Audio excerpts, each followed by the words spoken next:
Well, welcome back to the channel, everybody. We are continuing on with our big new money advent calendar. I've got a pretty awesome video coming today because I'm sitting down with the man, the myth, the legend, Mr. Nate O'Brien. How you going, mate? Hey, thanks for having me. Oh, it's all right. No worries. How's things over in the States? Well, it's a little hectic right now. I mean, some states are open, some states are closed. It's kind of crazy. We just had Thanksgiving. Christmas is coming up, but yeah, it's pretty crazy over here. Yeah, and how's things going post election? Is everything starting to calm down now as well? Or? It definitely is. I was actually worried that there was going to be a lot more sort of turmoil with the election if it was even closer. I try to stay away from politics sometimes because people get pretty hardcore. Nate O'Brien, what are your political opinions? Can you please? No, I wouldn't put you on the spot like that. I absolutely love politics, and in my private life, I talk politics all the time. But it's just you got to be careful with. A business, when your personal brand is your business, you want to just kind of be careful. And I've probably eventually I'll venture into the political world, but for now we'll just keep it kind of. Nate O'Brien, 2024, here we go. Start it now.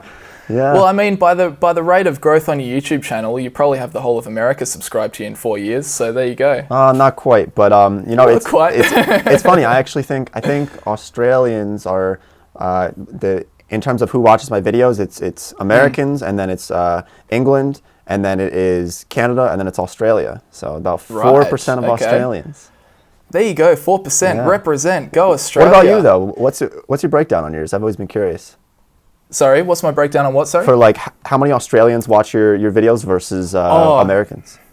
It's very strange for me actually. It's like if I have a really good month on YouTube and my views are up substantially, it's all from America. Wow. I mean, that just shows you like market size and whatnot, right? Yeah. But if I have like a like a normal month or even like a down month, then it'll be basically everyone from hometown here. So it's really interesting. And it does show you that, if you can, on YouTube, if you can tap into the US viewership, then you can really snowball. Because like the best months that I have, like, it's just true. The best months that I have are ones where my view percentage is very much in the United States, like 70%, 30% kind of thing. 70% US, yeah. Wow, that's far more than I have. Usually my US viewership is about 40%. And then really? And then the rest You're is in very Europe. Diversified. It's all Europe. Yeah. There you go. Europe. Yeah. They're minimalist over there. Well, they got no space. They are.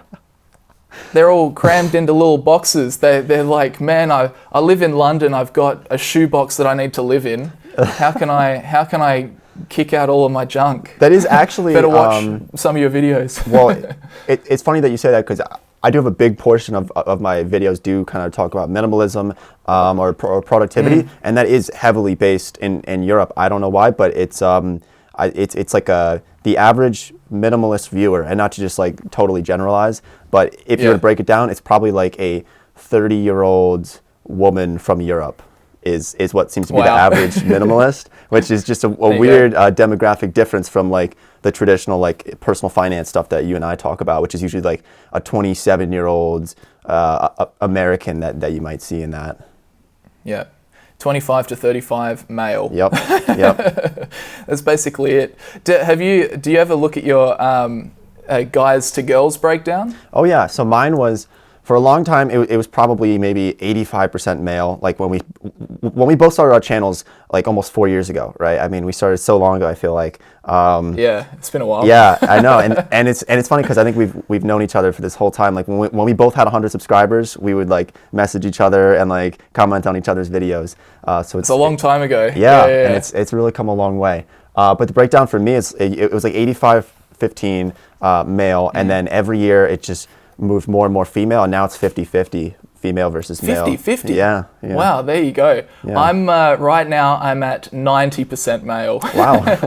10% female, but there you go. Yeah, that's so interesting, mate. You could spend hours just breaking down YouTube analytics. You could just go on on and on. But I wanted to talk to you a little bit about how you got started, and not just with YouTube. Obviously, everyone knows you from YouTube, but a lot of your content still is focused around, money and personal finance. And I kind of want to give the viewers that are watching a bit of a sense of how it all kind of started for you and where you got your interest from and how that developed over time. So where do you kind of say that you first got interested, or what were the things that led to you getting interested in personal finance and business and whatnot?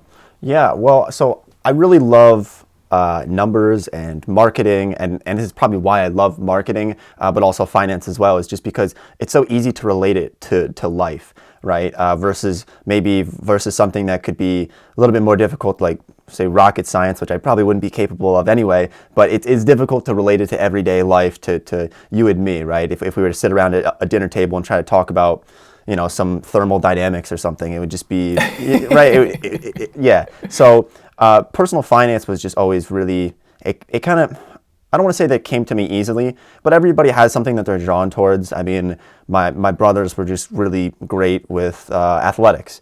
Some people are great with music. For me, it just happened to be, I was drawn towards that sort of counting and money. Like I remember in elementary school, my teachers would just give me, like they'd try to give you busy work. They give you like a jar of beans and just be like, count all of these beans for no reason. 1, 2, but I would love it. I would 4. love it. Yeah, it was just very strange how everyone's brains are different and function differently. So that's how I was just drawn into finance naturally. So I've gotten lucky with that. Nice. And how do you then go from someone that's drawn naturally to finance and business and whatnot to actually getting started creating your own personal brand? Even back, I remember, I think one of the first videos that I watched of yours, it might have been literally like 4 years ago. And I think it was you talking about starting like a lawn mowing business. Oh yeah. Or something like that. And I remember watching that, and that was just like so inspiring because you were really you could see that you were passionate about it. And if I remember correctly, I might be wrong, but you used to actually do that yourself, didn't you? Oh yeah, totally. So tell me like some of the stuff, were you always the guy kind of selling trading cards or mowing lawns or, going to Trash and Treasure and flipping bits and bobs? How did you kind of get yourself into business, I suppose, as an adult now? I think the first business venture that I started was probably I would steal I would take all my sister's toys and then I would sell them back to her. And this actually, I actually don't think I'm the only person to do this though. I gotta write this down because I'm pretty sure I've heard other people have done this too when they were like 5 years old. It was just something where you're just like, hey, this is, just shake them down for money. My sister was two years younger than me, so she was like 3. She had like a couple quarters, and I would take all of her toys and then say, hey, if you want them back, you just give me all your stupid coins that you don't want anyway, right? No, but so my grandfather actually has a landscaping business. Still. Right. And so he's always just kind of taken his own route with that, rather than kind of having like the traditional job, which there's nothing wrong with traditional jobs, of course. Yeah. But I just really liked the freedom that he had, which it could be like any day of the week, and you'd say, hey, I'm gonna take some time off today, and I'm gonna go do something. I'm gonna go spend time with my family or go on a vacation somewhere. So having that flexibility with having your own business was something that I saw from a really young age. And I said, I want this and I need to figure out how to do this. And so yeah, just started with those little businesses with like the chicken farm when I was like 11 or 12, and then the mealworm farm, auction flipping. I mean, there's so many ways to make money, and you don't have to reinvent the wheel with them. You can. Yeah. It can be a simple business. It doesn't have to be like some startup. You don't have to be creating the new Microsoft or the new Tesla. You can start basic, just cash flowing business, mowing lawns, and make $500 a week and be able to pay your bills with that from just working on weekends. Yeah. No, I totally agree with that there. You're totally right. Don't need to reinvent the wheel. You can do something that someone has done, like a business that's been around for decades and decades and has not changed at all. Exactly. And you can still find your own unique way of getting by, whether it be a geographic location or something about your business that you put into it. Yeah, I totally agree with you. I wish more people would just try something. Yeah, and you can just almost turn some of them into like basically just ATMs that just print money for you. I mean, not literally, of course. Like, don't actually print money in your base or something. But well, I gotta be careful. I don't want people to take my my words wrong here, but yeah, like if you set it up properly, and one of my favorite books is called The E-Myth, if you read that one, but just on basically how to scale a business and delegate and be able to set up a business and then have it almost run itself. You know, you hire a couple employees, they go out and they work for you, and then you're sitting in your office making money for somebody else's work, right? So that's kind of the key there too. Yeah, no, I agree. No, good advice. And then we're moving on. So you're doing these little bits and bobs, different businesses, and then boom, here comes Nate O'Brien, the charge. The YouTube channel begins. So that was when, do you know the date that you started your YouTube channel? I started on the 2nd of February 2017. I think I probably started... You're a couple of months ahead. I was about 1 month ahead of you because if you look at when my channel was created, you can see it publicly. I think it was like December 29th, 2016, because it was my New Year's resolution. I said, I'm going to start a YouTube channel for 2017. Jeez, that's a flippin' good New Year's resolution. Yeah. You know what? It's funny, actually, right on my desk here, I have a paper of like my subscriber goals. Hold on. My subscriber goals, I don't know if you can see that, but they were like, I like wrote all of them down of like what I wanted to do and then what I actually hit for the year. And oh my god! So I think at the end of my first month, I had 65 subscribers, and then by the end of the first full year, it's like 5,500 subscribers. And like every month, I would write down how far I've gotten on it. Look at that. Yeah, that's good, and that's a good. And do you keep updating that, or are you just like, you know what? Not anymore. I mean, well, because once you get just being honest with everyone here, I feel like once you get and you're probably kind of feeling this a little bit too, like once you get to 100,000 subscribers, it's not really the subscribers that you want to like chase after anymore. No, it's sort of exactly you're sort of fulfilled on that end, and it's sort of then you have other sort of passions to go for, or just kind of focusing on really creating just content that you really love. That's the politically correct way of saying monetized playbacks.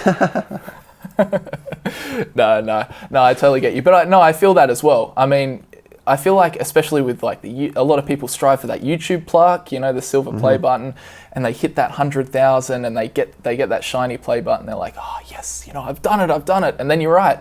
You kind of do start to think about subscribers less, because I feel like you've got this really fantastic base of support. And then from there, you just really try and get creative and be yourself, and try and just think up these crazy kind of video ideas that maybe that the viewers want to see. Yeah, totally. All right, let's move it along. So now how many subscribers are you up to now? 800 and something million, I think? No, it's somewhere around there. 800 and hold on. Oh, like he doesn't know. Nah. No, I think it's like 838. It's 838,000.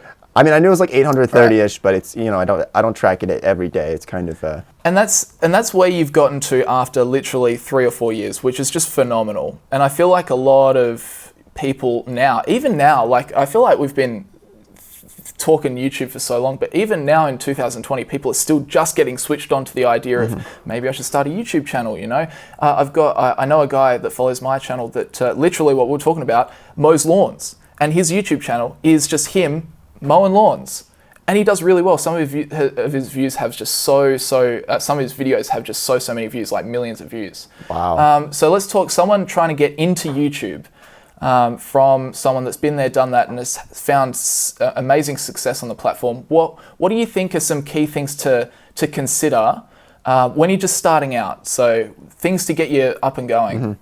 So I will say that I really do think that there is a small amount of luck involved in all of this, in terms of the timing of when you find a hole in the market or an opportunity, right? So right now I have a couple of things in mind of what I can share with your viewers on like some opportunities.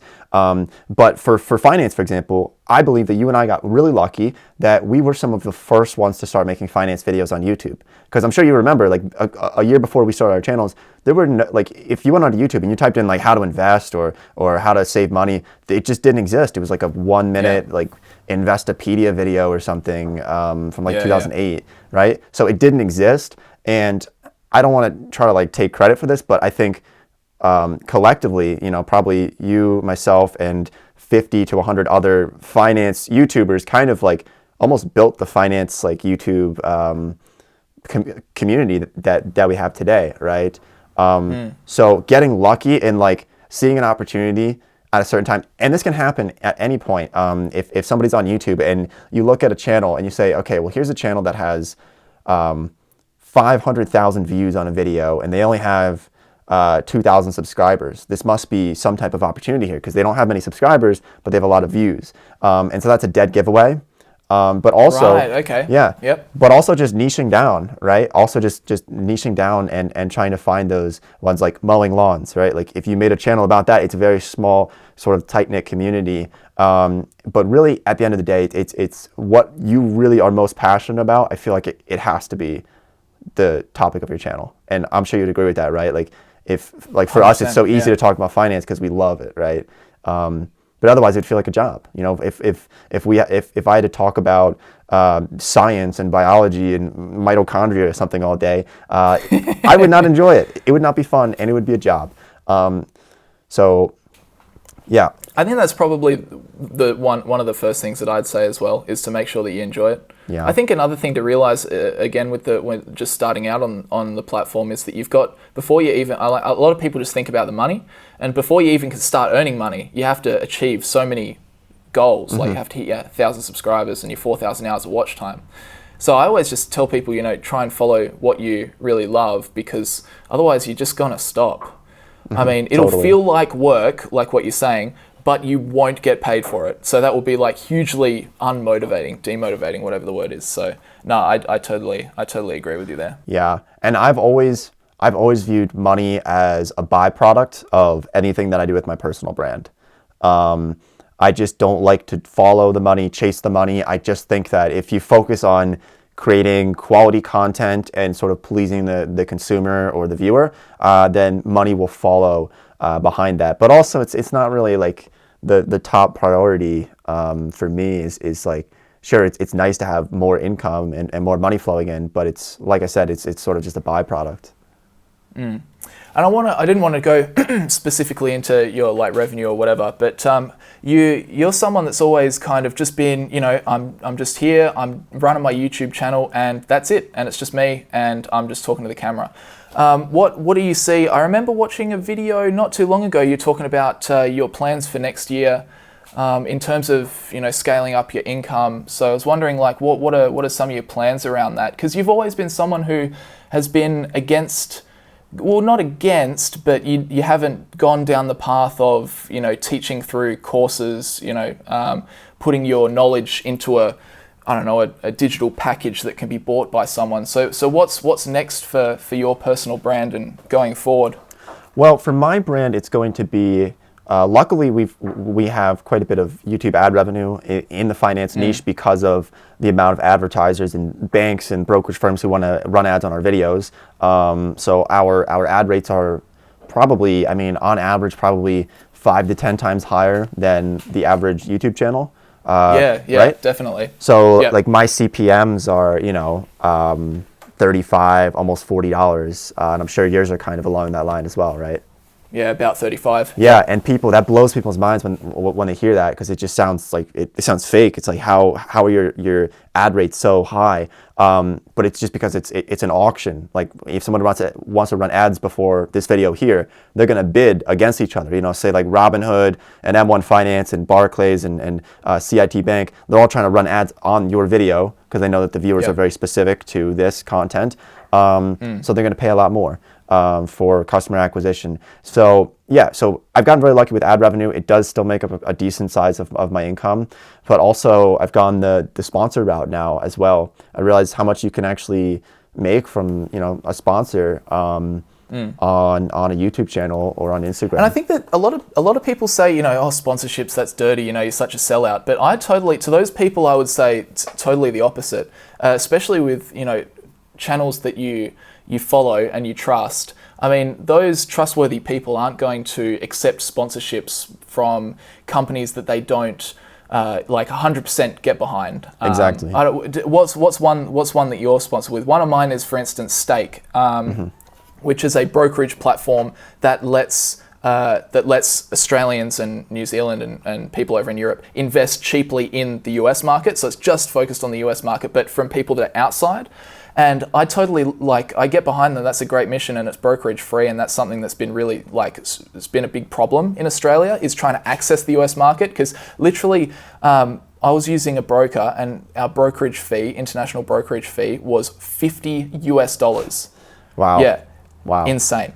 But yeah, like what are some of the sponsors that you've worked with in the past, and talk to us about why you actually came to that decision of agreeing to be sponsored by them?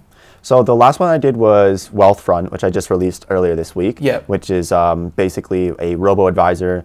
It's okay, yep. The people behind that company are extremely intelligent. I mean, if you look them up, you'll see that most of them are very high up. The guy who wrote A Random Walk Down Wall Street, if you've read that book. Oh yeah. I haven't, but I know of it. I think he's the chief investment officer. I don't want to say the wrong things here. Yeah, but there's some pretty big people behind that. And then the one before that I did was for the Google Pixel 4a phone that came out. Oh yeah. Yeah. So like you never know who's going to reach out to you as well. I mean, Morning Brew, I did a sponsor with them. LastPass, Audible. But yeah, it's fun, and it's a nice way to just kind of increase revenue a little bit without being intrusive on my followers. Because yeah, exactly. I do kind of take that approach of I just think that free information is really, there's just so much of it that I don't have any online courses, because I feel like there's so much out there that I don't want to sell something. I don't know. It's definitely a rare approach, because I think most people sell products. Well, yeah, I think it is rare. I think that you would obviously know that you definitely could. I don't see there being too much, as long as you are providing good value for money and you're actually sharing, your own, valuable insights, then I don't see too much of a problem with it. But you're right, it's just getting such a bad rap, isn't it?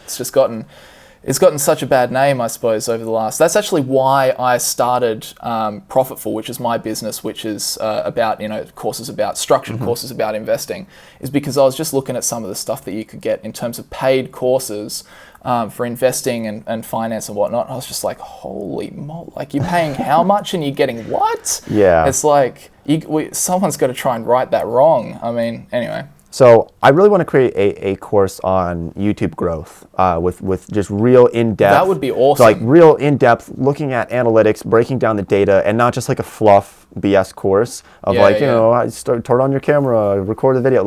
Actually breaking down analytics behind my channels and a network of other channels. So we'll see. I might explore that, but I can't really get myself to sell like a personal finance course, because I feel like it would almost be counterintuitive. If it's like, pay me $100 to let me teach you how to save money. It's like, we just spent $100. No, I get you. So I don't know. There's so many other ways to monetize, and like I said earlier, I'm not really here to like make money. It's sort of just like something as like a positive externality that comes from all this. No, I agree. I think your approach is amazing. So, and clearly, like just by your following and the people that have signed up for what you're talking about, then your approach is definitely working. Hey, I wanted to talk about travel for a bit. You been traveling much lately? Well, it's pretty difficult to do that now, of course. Are you what are the rules? Can you travel state to state? Is it a state by state thing? So the thing about the United States is that it's been a big mess in the U.S. right now, because the states have a lot of power, which I think is good. But like the problem though is that like every state kind of just sets their own thing. So you can travel to all states, but like there's mandates, and they try to stop other. So for example, I live in Pennsylvania, and Pennsylvania just implemented like you have to have a COVID test before you enter Pennsylvania. Okay. And it has to be like a negative COVID test. But the problem is like they can't really enforce it. Because I don't know, it's well, there's too many people, but it's just like, it's America, so people just kind of, I don't know, it's like just like extreme freedom, like just kind of like you know what I mean, like people so it's sort of problematic in that way too, but it's it's been a big mess. But every state sets their own thing. Are you missing it? Are you missing? Because I've been following your Instagram as well for a long time, and whenever your little icon pops up, you're like, all right, which mountain is Nate going to be on top of this time? Yeah, I was out in Colorado for the summer, which was really, really nice. I had an apartment out there for the summer, Right. And I was out in the Rocky Mountains, so it's like 14,000 feet for the 14-year mountains that we were climbing, and a lot of snow, but it was very fun. That's awesome. I'm interested. What are your personal kind of motivations for travel? Is it something that you just do just for fun, just for the hell of it, to experience things, or is it something that you do like to escape, escapism from grinding like 9 to 5, working real hard? Like, what is it for you? Or are you just someone that just like likes to get out there and travel? Yeah, it's so hard. It's so hard to put words to it because it's just kind of just living. I mean, that's sort of the side of me that's sort of a little bit more like free-spirited, sort of just go out and live life and see what happens, and don't really plan, just spontaneously go somewhere and see where you end up and just enjoy life, just the simple things. And correct me if I'm wrong, you're someone that's perfectly comfortable just traveling literally by yourself, right? Oh, I think it's more fun traveling alone. Right. Of course, okay. it's great to be with friends, and that can make it a lot more fun. But I think traveling alone, it forces you to meet other people and interact with others, and it's just really incredible. Yeah. What have been some of your favorite places? I'm such like a travel noob. Like, it's always something like, oh man, I want to get into travel, and then it's just like, oh, but this and this and that and this and that. You always end up making excuses. So I've been to New Zealand, Australia, obviously, and New Caledonia. How about that? Where's that? where's It's a Pacific island. I'm pretty sure French speaking actually. But between us, between America and Australia. I remember you were going to come to LA, I think, for FinCon, right? I want to get to America. Yeah. I mean, I reckon it's probably top on my list of destinations that I want to go. I mean, it's got SpaceX, so I want to go watch a rocket launch. It's also got Disneyland, so I mean, there are a few Disneylands around the place. Disneyland's all right. You can't just say Disneyland's all right. You're crushing my hopes and dreams, man. Nah, it's the I'm a Star Wars nerd, so it's that new Star Wars land that I don't know what they released it or they built it a year or two ago, but yeah, no. What's been your favorite places to travel? So I haven't been to a ton of places. I mean, because I didn't start traveling until the YouTube started picking up and I started to have a little bit more disposable income. Right. So I didn't leave America till last year. It was 2019. It was the first time I traveled outside of the U.S. Absolutely love Europe. I mean, I think Ireland is one of my favorites. It was like an underdog. You don't expect Ireland to be like this extremely, like, I don't know, you just picture like rain and but no, it was I think like Ireland and Scotland, they're quite scenic. Yeah, and it's I think what really makes or breaks a place that you go to, it tends to be the people that you meet, right? And how nice they are to you, because I've gone to countries and like as soon as you get off the plane, someone's just so mean to you and you're like, all right, well, screw this country, I'm going to the next one. Like it only takes one person to, and maybe this is bad, but it only takes one person for you to decide if you love a country or hate a country. But Ireland is great. I wish I'd been to Australia. Japan is incredible. I mean, but there's so many places still have to go to, really. There's 190 some countries in the world. Yeah, that's crazy. That's a lot. Yeah, we definitely got to get you down to Australia. It'll happen. I know. It was supposed to happen. We got a big roadblock, don't we? Yeah, I know. Back in May, I was going to stop by, or in June. Yeah. I think that what we were talking about back then might still have the potential of happening, but next year, obviously, once COVID's done, we'll revisit that one day. Yeah. Yeah, dude, you should definitely come. Yeah, I want to take you to an AFL game. Have you ever seen Australian football? No. Is that Oh my God. I don't even want to dig myself into a hole and ask if that's like rugby or I'm just gonna. All the Aussies would be like, Nate O'Brien thinks our game is rugby. Are you serious? No. No, it's I don't know how to explain it. It is quite a unique sport, but typically I think most Americans have the reaction that it's quite brutal, because it's essentially, well, if you think about NFL, it's just like that, but there's no protective clothing. Sounds like rugby. So it's just like, yeah, kind of like rugby, except it's not two lines just banging into each other all the time. There's actually some I've definitely seen it. Anyway, I've definitely seen some like highlight videos of Australian football.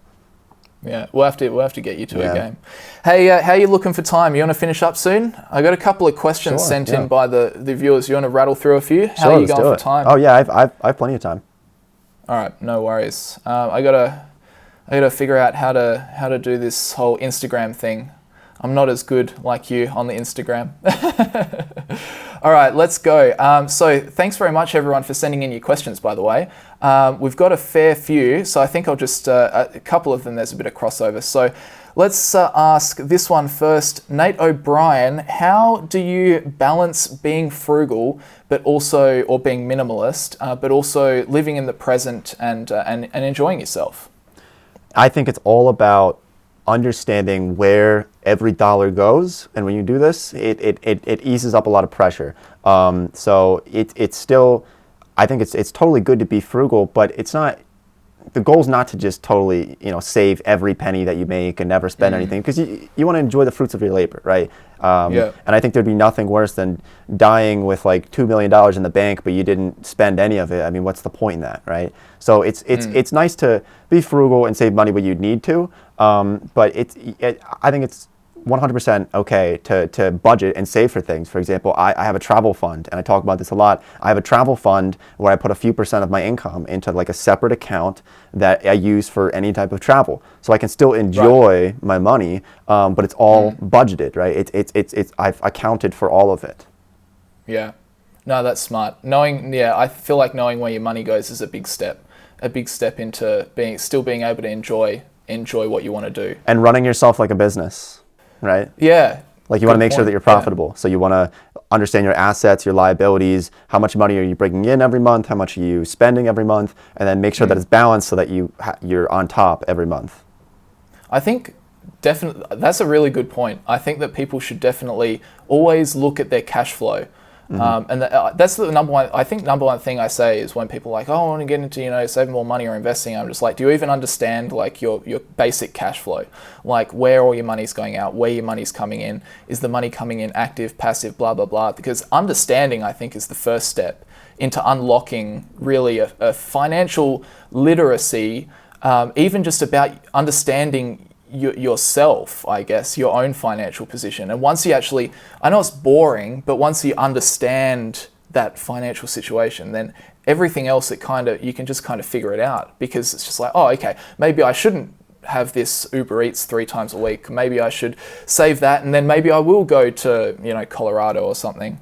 And I actually tell people to start budgeting and tracking all of your expenses before you even start investing. Like, investing should be step number 2 or 3 after you've taken a good account of your finances, because otherwise you might not have any idea of how much money you can afford to invest, right?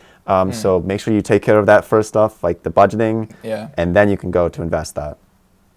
Sounds like good advice. Speaking of advice, another question that we had was, would you ever want to become a financial advisor? I don't think so. So the problem that I kind of have with financial advisors, first of all, I have a lot of friends who are legally financial advisors. Great. So I don't want to bash on that occupation, because of course, like, people do need financial advisors, but I think the traditional view of a financial advisor is definitely going to be something that sort of will kind of go away over time, because right now most advisors charge like 1% management fees to manage your portfolio, and then in a lot of cases they just put it into index funds that you could be doing yourself. So I don't kind of like the traditional financial advisor route, but of course, like I said, I don't want to bash on anybody, because I have a lot of friends who do it, and they are very much needed. But definitely. I think if you switched on to money, then like if you are interested and you understand your own financial situation, you realize that actually I don't really need a financial advisor. But like you say, there's so many people that aren't switched on to that sort of stuff, or not interested. So it's like, definitely. Sorry. Or for example, I get a lot of professional athletes who message me, like people in the NFL and like NBA and stuff. It's weird. I don't know. Oh, that's awesome. Because they just like somehow stumble upon me and they say, hey, Nate, where should I invest? Like, I have $10 million. Where should I invest it? And I'm like, oh my God, I can't tell you what to do. I'm just some kid. So I say, hey, you should really consult with a financial advisor, but don't go for the traditional one that will take like 1% management fees. Go to a financial advisor who will take like a flat fee of like $1,000 or $2,000, and then they'll just give you like their opinion. So that's what I tell them to do. I say, go to a legitimate financial advisor who just takes a flat fee rather than that percentage of your portfolio. Who's the most, this is interesting now, who's the most famous or the person that you've been most surprised to see pop up in comments or the old DM or something like that? I'm not entirely sure. It's usually, no, I'm not sure if I can give you a good answer on that. I'm not it's just like NFL players, just generally. Yeah, it's like it's not like LeBron James. It's always like like an offensive lineman for like the Eagles or something, or the best of the seconds team. Yeah, but they've fringe players. Yeah, but it is scary sometimes when you get those messages and they're like, hey, I have like $8 million laying around, and I'm like, why are you going to me for this? Like, please, like, don't look at me. Oh dear. All right, let's move on to this next one. When do you believe the amount of finance channels on YouTube will reach a saturation point? Do you reckon we're there? I think we are there, but it's still, you should still start a channel now. Because I view it like, if you look at finance blogs, which was the era before finance YouTube, because every like 5 to 10 years, there's like a new generation of like how people consume their finance content. So at first it was like books back in the 1900s, right? And then starting in the late 90s and very much like the early, like mid 2000s, it was finance blogs. And that span lasted for maybe 10, 15 years. You could start a finance blog and really crush it. And finance YouTube has only been around for 4 years now. So there's definitely still time, as long as you can create. It's getting more difficult to get at the top. So you have to really, really be a lot smarter with how you're creating the content and making sure that you're beating out the rest of the pack to stay on top or to get on top. And that goes back to what we were talking. I can't remember if we were on air or off air when we said this is just finding something that's unique, something that makes you different to the next person. That finding that base layer of what you were saying before, of having the information, like really solid platform of information, but then also bringing something to the video that makes people want to stick around, I guess. Exactly, like entertainment, like and I always use Graham Stephan as an example for that, of how he gives great information. But then he adds the entertainment on top of it, where he cracks a lot of jokes, and he's just a very good speaker. And I think that's why he really wins with YouTube, because he adds that layer on top of entertainment. Yeah, definitely. I would 100% agree. That would be the example that I'd go to as well. Yeah. It's just, you end up watching his content, you're getting so much good information, but you're also smiling. Exactly. It's like no one's around you, but you still got this smile on your face. And like, why am I smiling? I'm watching a YouTube video. Yeah. But yeah, he's got that impact. All right, should we do maybe one or two more? Sure. Oh, here's something controversial. Are you a Bitcoin bull? Wow, that is a tough question, because I could go either way on it. On one side, it's easy to look at fiat currencies and the U.S. dollar, and we're just printing tons of money, and basically everything's fine as long as we say it's fine, until the day it's not fine. But so there definitely are a lot of concerns about the U.S. dollar and the global economy as a whole. But I'm not quite sure if Bitcoin is the answer to that. I do have a small percentage of my portfolio, a few percent, in cryptocurrencies. I view it sort of as like a speculative investment. Same for precious metals and collectibles. I like to keep between cryptos, precious metals, and collectibles. I like to keep those about just a tad bit below 10% of my investment portfolio, just sort of as like a nice little diversification. Bitcoin really has been on a tear this entire year, hasn't it? Oh, it's been crazy. Yeah. Everyone's talking about it now, because everyone stopped talking about it because it crashed to almost nothing. And now everyone's talking about it again because it's obviously back charging up through the roof. Yeah, and the only other problem that I have with it is that I think a lot of people who buy it now, they're buying it because so hold on, let me just backtrack a little bit here and make a statement that the other problem I have with Bitcoin is that it's not, you don't really use it, right? Like, do you buy stuff in Bitcoin? I mean, it's other than like if you're on the dark web or something, or buying some illegal goods or something, which I don't do. But but so the actual like uses of Bitcoin versus the speculative side of it, and that's why just going back to some basic investing principles is that to make sure that you're investing and not speculating or gambling, right? And sometimes it's really easy for us to say, oh yeah, this is an investment. I'm just going to dump $100,000 into Bitcoin. But is it an investment or are you gambling? And that's just something that I always have to stop myself and ask myself, what am I doing here? Yeah, no, I agree. The question I tend to ask to myself is just like, do I understand what I'm buying, what it's worth? Because investments, you should be able to understand what it's currently worth, and you ask yourself, do you know what it might be worth in the future? Can you reason your way to where you think it might go and actually why it will hit that specific number? And if you can do that, then you're probably looking at investment. If you can't do that, then you're probably speculating. Yeah. Here's another question. Man, my followers are so brutal to me sometimes. They're ruthless. Hi Nate, what do you think of Brandon's new hair? What's the contact for your barber? Asking for Brandon. Oh my gosh, guys, come on. Come on.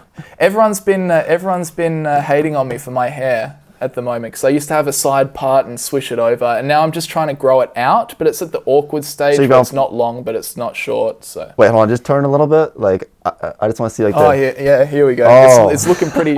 It's looking pretty filthy at the moment, isn't it? Sorry, I'm not laughing like at you. I'm just yeah.